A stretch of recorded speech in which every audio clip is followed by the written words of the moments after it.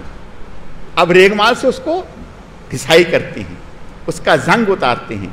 جب اس کو زنگ اتر گیا اب اس کو تار جوڑی, کرنٹ پاس ہو گیا. جب گناہوں کا, اللہ کی نافرمانیوں کا زنگ لگا ہوگا تو کرنٹ کہاں سے پاس ہوگا, دعا کہاں سے پاس ہوگی؟ پہلے اس کو زنگ کو دور کریں, اللہ تعالیٰ سے توبہ کریں, معافی مانگیں پکی, اور پھر اللہ تعالیٰ سے مانگیں. وہ کریم آقا ہے, وہ تو دشمنوں کو پالتے ہیں, ہمیں کو نہیں دے گا. تو عرض کرنے کا مقصد یہ ہے, یہ ساری باتوں کا خلاصہ, یہ جو دن ہیں ابھی عشرۂ ذی الحجہ, بہت ہی قیمتی دن ہیں. یہ اتنے قیمتی دن ہیں کہ کیسے بتائیں آپ کو. بعض علماء نے لکھا ہے کہ رمضان المبارک کے دنوں سے بھی زیادہ فضیلت ہے ان دنوں کی. بات سمجھ میں آ رہی ہے؟ رمضان المبارک کے دنوں سے بھی زیادہ فضیلت ہے. آپ کہیں گے یہ کیسی بات ہے کہ رمضان المبارک کے دنوں سے؟ دیکھو رمضان المبارک میں اگر آپ کا روزہ چھوٹ گیا کسی وجہ سے, بیماری کی وجہ سے, سفر کی وجہ سے, تو آپ عید کے مہینے میں وہ روزہ رکھ سکتے ہیں, نہیں رکھ سکتے؟ رکھ سکتے ہیں. بقرعید کے مہینے میں بھی رکھ سکتے ہیں, محرم میں بھی, سفر میں بھی, ربیع الاول, جب چاہیں رکھ سکتے ہیں. لیکن اگر کسی وجہ سے حج چھوٹ گیا تو پھر حج ربیع الاول میں تو کر سکتے ہیں نا. کیوں بھائی؟ حج ربیع الاول میں نہیں کر سکتے, سفر میں بھی نہیں, جمادی الثانی میں بھی نہیں. اجے رجب میں تو ہو جائے گا نا, اس میں تو کنڈے بھی ہوتے ہیں, اس میں بھی نہیں ہوگا. شعبان میں بھی نہیں ہوگا, رمضان میں بھی نہیں. تو کیا مطلب کہ اللہ نے یہ دن ایسے رکھے ہیں کہ جو عبادت ان دنوں میں رکھی ہے وہ انہی دنوں میں ہوگی, اس کے علاوہ نہیں ہوگی. اب آئندہ سال ان دنوں میں ہوگی, اس کے بعد نہیں ہوگی. بات سمجھ میں آ رہی ہے؟ تکبیرات تشریق کہتے ہیں نا, اللہ اکبر اللہ اکبر, اگر چھوٹ گئیں تو آپ کہیں کہ ہم اگلے مہینے میں, نہیں. قربانی چھوٹ گئی اگلے میں نہیں, کینکری مارنی چھوٹ گئی اگلے مہینے میں نہیں, عرفات چھوٹ گیا اگلے مہینے میں نہیں, مزدلفہ چھوٹ گیا اگلے مہینے میں نہیں. تو پتہ چلا کہ یہ دن اتنے اعلیٰ اور اتنے عظیم, اتنے اللہ کے ہاں محبوب ہیں کہ اللہ نے ان دنوں میں جو عبادت مقرر کی ہے وہ سال میں انہی دنوں میں کی جا سکتی ہے, کسی اور میں نہیں. نماز قضا ہو گئی کبھی بھی پڑھ سکتے ہیں, روزہ قضا ہو گیا کبھی بھی کر سکتے ہیں. تو اس لیے بعض علماء نے لکھا کہ ان دنوں کی, یہ جو 10 دن ہیں, ان کی فضیلت رمضان کے دنوں سے بھی زیادہ ہے. رمضان کی راتوں کی فضیلت ان راتوں سے زیادہ ہے. بات سمجھ میں آئی؟ لیکن حدیث شریف میں آتا ہے, ترمذی شریف کی روایت ہے, آپ نے ارشاد فرمایا یہ جو راتیں جا رہی ہیں, فرمایا ان راتوں کا اجر و ثواب اللہ لیلۃ القدر کے برابر عطا فرماتے ہیں. اور یہ دن فرمایا اجر و, ان دنوں میں کسی نے کوئی نیک کام کیا, اتنا ثواب ہے, اتنا ثواب ہے. صحابی فرمانے لگے یا رسول اللہ, کیا عام دنوں میں, ان دنوں کے علاوہ کسی اور دن میں جہاد کا بھی اتنا ثواب نہیں جتنا ان دنوں میں نیک؟ فرمایا ہاں, جہاد کا بھی اتنا ثواب نہیں. ہاں اگر کسی نے جہاد اس طرح سے کیا کہ وہ جہاد کے لیے گیا, خود بھی شہید ہو گیا, سواری بھی اس کی ختم ہو گئی, قربان ہو گئی, اور مال بھی اس کا چلا گیا, فرمایا اب یہ اس کے برابر ہو جائے گا. فرمایا اب یہ اس کے برابر ہو جائے گا. اندازہ کریں یہ دن کیسے ہیں. تو میری درخواست ہے کہ دیکھو, یہ تو مجھے آپ کو پتہ ہے کہ تلاوت کرنا ثواب ہے, نفل پڑھنا ثواب ہے, روزہ رکھنا ثواب ہے, لا الہ الا اللہ کہنا ثواب ہے, الحمدللہ کہنا ثواب ہے, سبحان اللہ والحمدللہ کہنا ثواب ہے, صلاۃ التسبیح پڑھنا ثواب ہے. لیکن یہ ذہن میں نہیں آتا کہ گناہ سے بچنا اس سے زیادہ ثواب ہے. ہم یہ سارے نیک کام کر لیتے ہیں, گناہ سے نہیں بچ رہے. بات سمجھ میں آ رہی؟ بس ان دنوں میں سب سے بڑا کام جو ہے وہ ہے سب طرف کے دروازے بند کر کے اللہ کا دروازہ کھول لیں، گناہ والے سارے دروازے بند کر دیں، بس جتنے بھی گناہ ہو رہے ہیں، اللہ کی نافرمانی ہو رہی ہیں، ان کو چھوڑ دیں۔ بصرہ کا ایک رئیس اپنے باغ میں گیا تو جو مالی تھا اس کی بیوی پر نظر پڑ گئی، تو دل میں شیطان آ گیا۔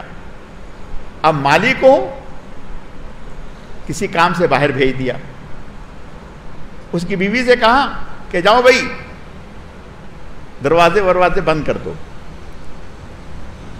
وہ گئی، دروازے بند کر کے آئی، کہا سارے دروازے تو بند کر دیے، لیکن اس نے کہا لیکن کا کیا مطلب؟ کہا ایک دروازہ بند نہیں ہو پا رہا۔ کہا وہ کون سا ہے؟ کہا وہ ہمارے اور اللہ کے درمیان کا دروازہ، وہ بند کرنا مشکل ہے۔ بس اس وقت پھر بھی خیر کا زمانہ تھا، یہ بات اتنی اثر انداز ہوئی، فوراً اللہ تعالیٰ سے معافی مانگی اور وہاں سے ہٹ گیا۔